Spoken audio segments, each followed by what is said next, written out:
ಜಿಲ್ಲೆ ಬಿಟ್ಟಾಗಿದೆ. ಯಾರು ಏನು ಅವ್ರ ಪರ್ಮಿಷನ್ ತಗೊಂಡು ಜಿಲ್ಲೆ ಬಿಟ್ಟು ಹೋಗ್ಬೇಕಾ? ನಮಗೂ 80,000 ಓಟ್ ಹಾಕವ್ರಲ್ಲಿ. ರಾಮನಗರದಲ್ಲಿ 80,000 ಹಾಕವ್ರೆ, ಮಾಗಡಿಲಿ 80,000 ಓಟ್ ಹಾಕವ್ರೆ.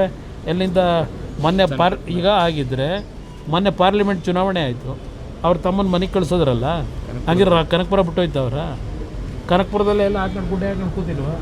ಏನೇನು ಮಾಡಬೇಕು ಅಂತ ಇದೆಲ್ಲ ಚರ್ಚೆ ಇವತ್ತು ಚಕ್ರ ತಿರುಗ್ತಾ ಇರ್ತದೆ. ಮೇಲಿದ್ದಾನೆ ಕೆಳಗೆ ಬರ್ತಾನೆ, ಕೆಳಗಿದ್ದಾನೆ ಮೇಲೆ ಹೋಗ್ತಾನೆ. ಇದನ್ನು ಹೇಳ್ಕೊಂಡು ನಾನೇ ಇದು ಬಿಡ್ತೀನಿ ಪರ್ಮನೆಂಟ್ ಆಗಿ ಅಂದರೆ ಅದು ಆಗ ಸರ್. ಕೇಸ್ ವಾಪಸ್ ತೊಗೊಂಡ್ರೆ ಸರ್, ಹೈಕೋರ್ಟ್ ಅದಕ್ಕೆ ಸ್ಟೇ ಕೊಟ್ಟಿದೆ. ದರ್ಗಾ ಗಲಾಟೆದು ವಾಪಸ್ ತೊಗೊಂಡಿದ್ದು ಕ್ಯಾಬಿನೆಟ್ನಲ್ಲಿ, ಅದು ಹೈಕೋರ್ಟ್ ಈಗ ಸ್ಟೇ ಕೊಟ್ಟಿದೆ. ವಿಜಯಪುರದಲ್ಲಿ ಆಗಿತ್ತಲ್ಲ ಸರ್ ಗಲಾಟೆ, ಕೇಸೆಲ್ಲ ವಾಪಸ್ ತೊಗೊಂಡಿದ್ರು ಮುಸ್ಲಿಂ. ಇಲ್ಲ, ಅದಕ್ಕೆ ಅದು ನನಗೆ ಗೊತ್ತಿಲ್ಲ, ಅದು ಬರೋದಪ್ಪ. ಇನ್ನು ಅದ್ರ ಬಗ್ಗೆ ವಿಷಯ ಗೊತ್ತಿಲ್ಲ, ತಿಳಿದ್ಬಿಟ್ಟಿರ್ತೀನಿ. ಅದರಿಂದ ಮುಖ್ಯಮಂತ್ರಿಗೆ ನಾನು ಹೇಳ್ತಕ್ಕಂಥದ್ದು, ಯಾವುದೇ ಕಾರಣಕ್ಕೂ ಚರ್ಚೆ ಮಾಡಿ. ನನಗೆ ಸುಮ್ಮನೆ ನಾನು ಮಾಧ್ಯಮದ ಮುಂದೆ ಪದೇ ಬರ್ತಕ್ಕಂಥದ್ದಕ್ಕೆ ನೀವೇ ಅವಕಾಶ ಕೊಟ್ಟರೆ ನಾನೇನು ಮಾಡಲಿ? ಒಂದು ಕಡೆ ಹೇಳ್ತಾರೆ, ಅಯ್ಯೋ ನಮ್ಮನೊಬ್ಬ ಮುಖ್ಯಮಂತ್ರಿ ಯಾಕೆ ಜಗಳ ಆಡ್ಕೋಬೇಕು, ಬಿಟ್ಬಿಡ್ಬೇಕು, ಅದೇನು ಹೊಡಿತಾರೋ ಮಾಡ್ತಾರೋ ಲೂಟಿ ಮಾಡ್ತಾರೋ ಬಿಟ್ಬಿಡ್ಲಿ. ಯಾತಿ ಕುಮಾರಸ್ವಾಮಿ ಮಾತಾಡ್ತಾರೆ, ಅದಂತೂ ಕೈ ಸಿಕ್ಕತ್ತಾರಂತಲ್ಲ, ಎಲ್ಲ ಕೂದಲೆಲ್ಲ ಉದುರೋಗೈತಂತಲ್ಲ, ಇವ್ರದ್ದು ಕತೆ ಹೇಳ್ತಾರಲ್ಲ, ಅಕ್ಬರ್ ಬೀರ್ಬಲ್ ಕತೆ.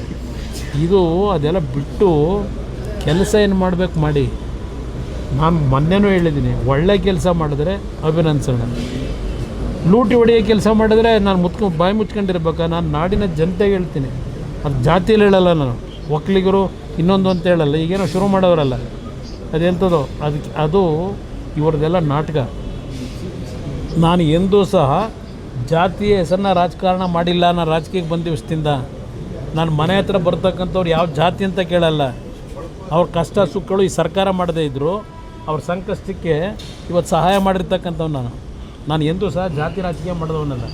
ಇದನ್ನು ಯಾತಕ್ಕೆ ಪದೇ ಹೇಳ್ತೀರಿ? ಈಗ ನೀವು ಯಾತಕ್ಕೆ ಜಾತಿ ರಾಜಕೀಯ ಒಂದು ಕಡೆ ಹೇಳ್ತೀರಿ, ನೀವೇ ಇದೆಂಥದೋ ಈಗ ಗೃಹ ಜ್ಯೋತಿ ಅದಕ್ಕೆಲ್ಲ ಜಾತಿ ಯಾಕೆ ಕೇಳ್ತಾ ಇದ್ದೀರಿ?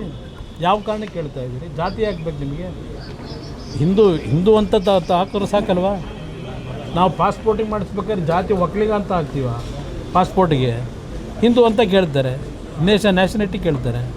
ಇವರು ಜಾತಿ ಯಾವುದು ಇದೆಲ್ಲ ಏನಕ್ಕೆ ಕಾರಣಕ್ಕೆ ಕೇಳ್ತಾವ್ರೆ?